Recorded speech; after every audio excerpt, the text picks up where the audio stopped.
두 제국을 이제 무너뜨렸고 메카에서 출발해서 아프리카 동부로 50년 만에 북아프리카를 다 차지합니다. 맞설 세력이 없죠. 총칼로 막 종횡무진으로 정복해서 더 이상 갈 데가 없습니다. 대서양이 막혀 있고 남쪽에는 사하라 사막입니다. 갈 필요가 없죠. 이 사막 밑에는 누가 있는지도 아무도 모릅니다. 북쪽에는 지중해니까 여기까지 왔는데 맞은편에 대륙이 하나 보여요. 그게 스페인이잖아요. 그죠? 이베리아 반도. 그래서 바다를 건너서 711년에 지브롤타를 건너서 이베리아 반도에 진출합니다. 굉장히 이런 시기죠. 통일신라 초기입니다. 20년 만에 732년에 프랑스 파리까지 갑니다. 파리가 무너지면 유럽 전체가 이슬람화됩니다. 지난 1400년 세계사 최대의 미스터리 중에 하나는 한 번 이슬람화된 적은 1400년이 지난 지금까지 고스란히 이슬람으로 남아있는 겁니다. 이게 세계사 최대의 미스터리 중에 하나입니다. 유럽이라고 예외일 수는 없잖아요. 그 파리가 무너지면 유럽 전체가 이슬람화됩니다. 이 절대절명의 위기 상황에서 프랑크 왕국의 군주였던 샤를 마르텔이 유럽 연합군을 결성해서 북상하는 이슬람 군대를 막아서 결사항전을 합니다. 파리 교외인 뚜르와 뽀아띠에서 프랑스 가보신 분들은 아시잖아요. 뚜르와 뽀아띠에서 기적적으로 이슬람 군대의 북상을 막아냅니다. 이게 유럽의 이슬람화를 막았던 대쾌거입니다. 따라서 뚜르 뽀아띠아 전투도 유럽 10대 전사에 반드시 들어가죠. 그렇지만 그 후 이베리아 반도, 스페인, 포르투갈 대부분은 800년 가까이 이슬람의 지배를 받습니다. 언제까지? 711년부터 1492년 이사벨라 여왕이 스페인을 되찾을 때까지. 그해 알함브라 궁전이 스페인으로 넘어가잖아요. 스페인 가시면 알함브라 궁전 안 보면 갔다 오나 안 하잖아요. 그게 알함브라 궁전의 마지막 이슬람 왕궁입니다. 1392년 1월 2일에 넘어갔던. 그러니까 정확하게 781년 이슬람의 지배를 받습니다. 우리가 일제 36년의 지배 끝에서도 아직도 일제 잔재에서 벗어나지 못했다고 아직도 논쟁하고 있잖아요. 그런데 여러분, 스페인이 유럽 역사가 781년의 이 문화적 하부 구조를 빼놓고 스페인이 이해가 될까요? 스페인 역사와 문화가 있을까요? 근데 여러분, 안 가르치잖아요, 우리가. 그걸 잘 안 가르치니까 우리가 볼 기회가 없잖아요. 그러니까 우리가 오늘의 스페인을 이해하기 위해서도 사실 1492년의 역사보다도 그 이후의 역사보다도 그 이전의 하부구조 역사가 훨씬 깊은 거죠. 그럼 프랑스 남부와 이탈리아 남부가 200년에서 260년간 이슬람의 지배를 받습니다. 프랑스 액상-프라빈스, 아비뇽, 마르세유, 니스, 모나코 200년 가까이 아랍의 지배를 받습니다. 이탈리아, 나폴리, 시칠리아, 몰타 261년간 이슬람의 지배를 받습니다. 그러니까 오늘의 유럽의 르네상스를 이해하기 위해서는 그 이전의 문화적 하부 구조를 공부하지 않고서는 유럽의 르네상스나 지식혁명이 설명이 불가능한 겁니다. 그런데 이걸 이제 외우는 역사에서는 가능하지만 우리처럼 이제 문화를 공부하는 입장에서는 있을 수 없는 일이란 말이죠. 문화라는 게 갑자기 하늘에서 떨어지는 경우는 없는 거죠. 그래서 이제 다 유럽을 쟁배하고 더 이상 갈 데가 없으니까 서쪽은 이제 프랑스 파리에서 뚜르와 뽀아띠에서 막혔습니다. 동쪽으로는 실크로드 일본 물류고수가 뚫리면서 서산쪽 페르시아가 카스피의 남쪽으로 일본 물류고속도로가 장안을 해서 경주까지 오는데 이게 뚫리니까 종횡무진으로 동진합니다. 동쪽으로도, 그죠? 동쪽으로 가다 보니까 750년쯤 됐는데 그때 중국에서는 5, 16국 시대를 지나고 당나라가 천하통일을 했을 때입니다. 당나라도 이제 세계 제국이 되기 위해서는 이 비옥한 실크로드의 서쪽을 경영하지 않고서는 국가의 미래가 없다는 걸 알잖아요. 그래서 서쪽으로 이제 국력을 팽창해 나가고 동진하는 이슬람 군대와 마지막 남은 두 슈퍼파워가 부닥칩니다. 이게 고대 세계의 최초의 세계 대전입니다. 어디서? 지금 중앙아시아의 키르기스탄과 카자흐스탄 접경에 있는 탈라스에서 맞부닥칩니다. 두 제국이. 그래서 일주일간 치열한 전투를 하는데 이미 동로마 제국과 사산조 페르시아를 무너뜨리면서 무기 기술과 과학 기술이나 첨단을 가지고 있던 이슬람 군대에게 당나라는 상대가 안 됩니다. 케오패에 당합니다. 그 당나라를 지휘했던 서역 경영 총사령관이 누구죠? 여러분이 아시는 고구려 유민 출신의 고선지 장군입니다. 그렇게 연결되는 겁니다. 그러니까 이보다 더 중요한 우리 역사가 어디 있나요? 전쟁에서 케오패 당하고 15,000명의 병사를 포로로 잡혔던 패장 중에 패장 오랑캐 출신의 사령관이 어떻게 살아남았을까요? 장안에 왔는데 그때 중국에서 알록산의 난이 일어납니다. 들어보셨죠? 당 현종이 쫓겨갑니다. 반란군에. 그때 고선지 장군이 알록산 난의 토벌 사령관이 됩니다. 그래서 고선지는 탈라스 평원 전투에서 패전하면서 처절한 교훈을 얻습니다. 결국 숫자가 적은 군대가 평원 전투에서는 중국이 약하다. 결국 히트앤런 작전, 숨어서 기습 이런 전술만이 이길 수 있다는 걸 알고 탈라스 전쟁의 패배를 되풀이지 않기 위해서 중과 부적인 알록산의 난을 상대로 해서 그러니까 오랑캐 사령관이 패전으로 완 것도 못마땅한데 이놈이 또 토벌군 사령관을 하니까 옆에 있는 한족 사령관들이 얼마나 시기 질투가 컸겠습니까? 한 놈이 황제한테 직보하죠. 이 오랑캐 고선지라는 놈이 지난번에 패전했던 이번에도 황제를 속이고 지금 자기 몸 살리기 위해서 도망가기 바쁘다. 그 척부를 보내니까 실제로 후퇴하고 있거든요. 이게 전략상 후퇴인지도 모르고. 그래서 알록산의 난 중에 고선지를 잡아다가 차명합니다. 비참한 운명을 갖는 거죠. 그래서 중국 중앙아시아에 이게 중국이 패퇴하면서 중앙아시아 전체가 바로 그때 이슬람화됩니다. 카자흐스탄, 우즈베키스탄, 키르기스탄, 투르크메니스탄, 타지키스탄, 서쪽에 아제르바이잔, 남쪽에 아프가니스탄, 파키스탄 지금 다 이슬람화돼 있잖아요. 약 200년간 러시아 그 참혹한 구소련의 지배를 받았으면서도 어떻게 아직도 굳건하게 이슬람은 남아있나?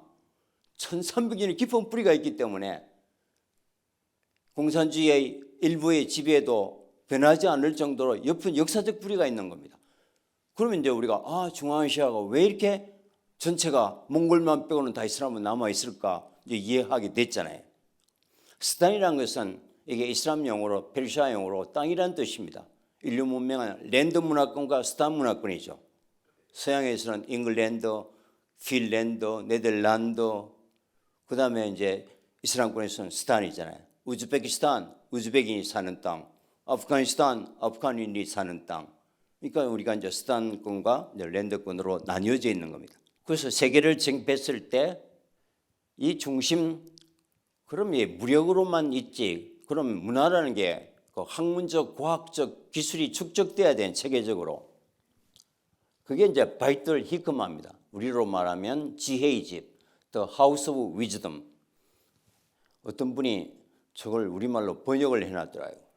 우리 사회가 저런 게 팔리니까 번역하겠죠. 참 저도 깜짝 놀랐습니다. 번역되어 있습니다. 지혜의 집.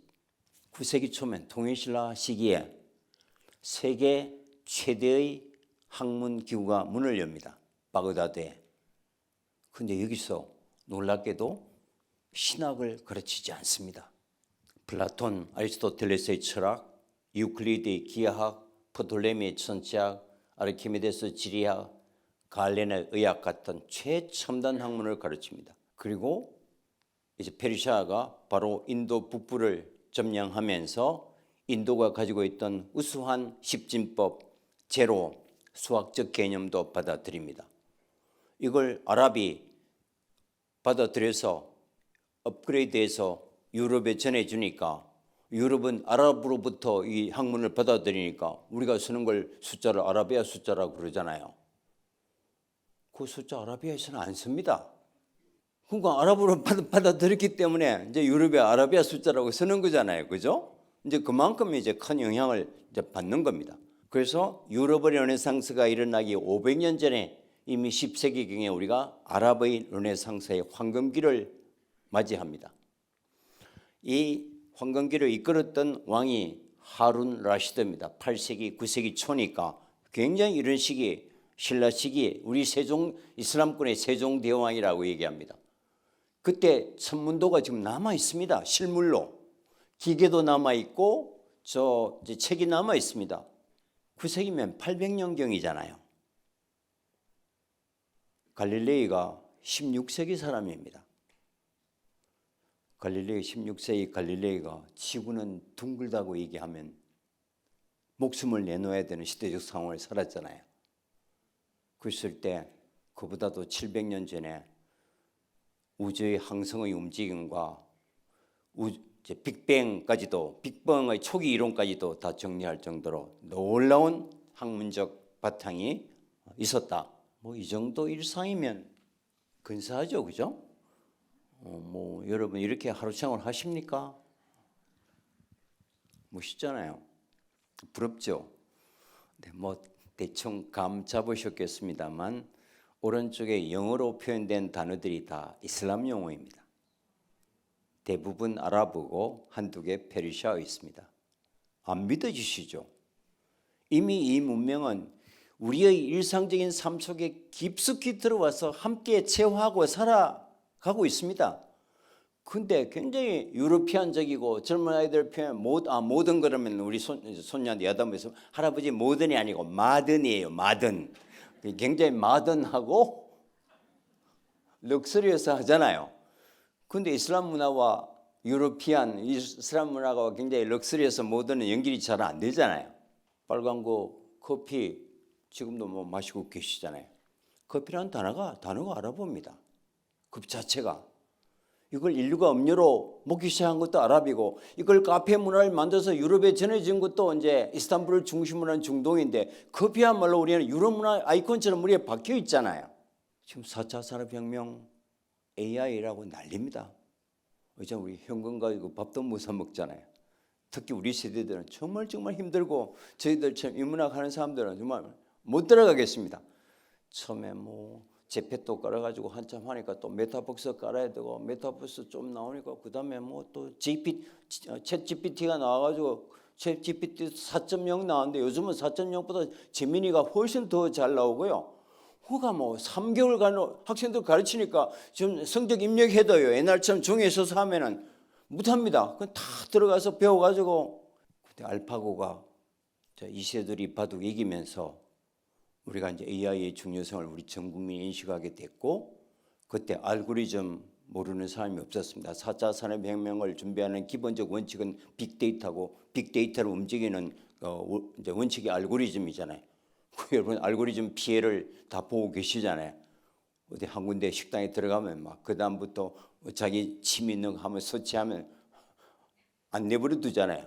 다 알고리즘이 어마어마하게 여러분 이제 옥죄고 있잖아요, 그죠? 이 빅데이터 알고리즘이 4차 산업혁명의 핵심 단어입니다. 알고리즘 아랍어입니다. 이거는 이 연산법을 발명한 10세기 이슬람 수학자 이름입니다.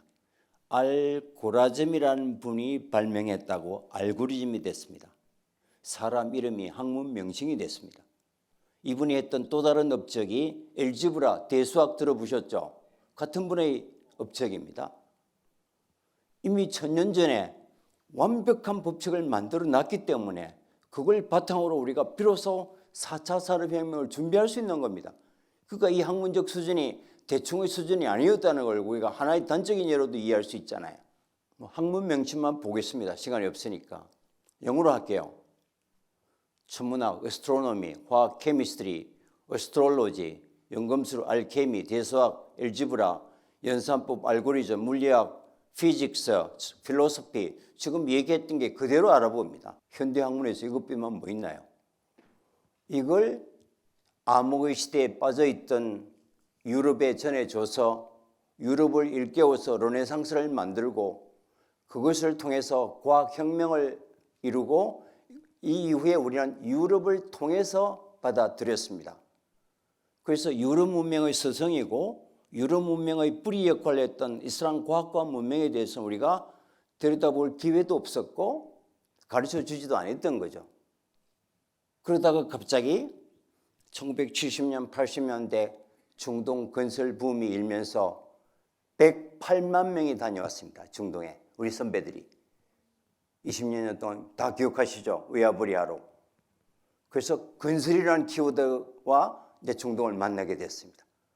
그리고 두 차례 오일쇼크를 만나면서 석유, 이 두 번째 키워드고 2001년 알카에다의 9.11 테러, 그 이후에 IS의 잔혹한 테러에 의해서 테러라는 키워드가 들어왔습니다.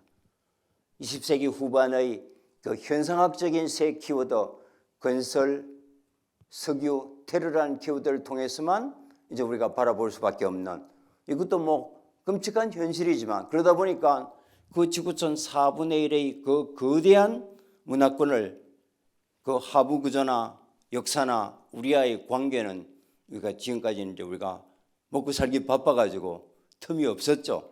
이제는 먹고 살만하게 됐잖아요. 그러니까 이런 20세기 후반의 이런 뉴스 중심의 사건 사고 중심의 키워드에서 벗어나서 어마어마한 인문학적 하부 구조를 채워야 지구촌 4분의 1을 우리 것으로 끌어들일 수 있지 않을까요?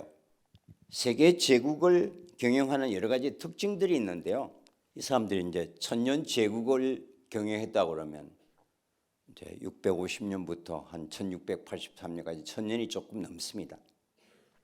제국의 특징은 그 당대 지구상에서 존재하던 모든 정보나 산물이나 어떤 사건에 대해서 데이터베이스를 합니다. DB를 하는 특징이 가지고 있잖아요.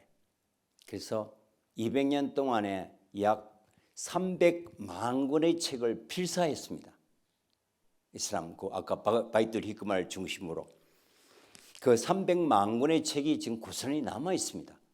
지금까지 우리가 몰랐는데 이제 이 나라들도 점점 디지털화 되니까 이제 우리가 색인화가 되니까 그 중에서 지금까지 약 한 18명의 아랍 지리학자, 역사학자가 쓴 23권의 책에서 신라, 고려, 조선 초기에 대한 다양한 기록들이 확인돼서 우리 학계에 보고가 되어 있습니다. 신라를 6개의 섬으로 묘사하고 중국 항저우에서 크로시라는 배를 타고 옵니다. 바다로 흑산도로 와서 흑산도에서 해류가 두 개로 나뉩니다. 하나는 세월호 났던 백목항을 거쳐서 연평도로 흘러가고 하나는 대한해협을 거쳐서 계운포, 울산으로 흐릅니다. 지금도 무역선이 다 그 해류를 이용합니다. 그러니까 항주, 중국 항저우를 출발해서 열흘 만에 흑산도에 도착하고 흑산도에서 다시 한 보름 만에 이제 울산을 통해서 경주에 들어왔던 사람들이 이 코리아가 중국에 붙어 있는 반도라고 인식하기는 어려웠던 것 같습니다. 그래서 6개의 섬으로 묘사하고 해도가 지금 나와 있습니다. 그게 유토피아로 묘사하고 마지막으로 많은 아랍 무슬림들이 한반도에 영구 정착해서 이주해서 살았다는 기록을 남깁니다. 이게 우리가 기록에 남아있는 최초의 다문화 기록입니다. 그러니까 우리 피 속에도 많이 섞여 있는 것 같습니다. 제 얼굴 보면 가끔은 제가 그런 생각을 해요. 제 집안이 이제 성호 이익 선생 직계 후손이니까 우리 천주쟁이 1세대들입니다. 우리 뭐 집안에 선교자들도 많이 났고요. 사돈의 8종까지 다 천주쟁이들인데, 제가 이슬람 전공하잖아요. 그러니까 아마 피클리 믿지 않을까. 근데 가끔 내 스스로 그런 생각을 합니다.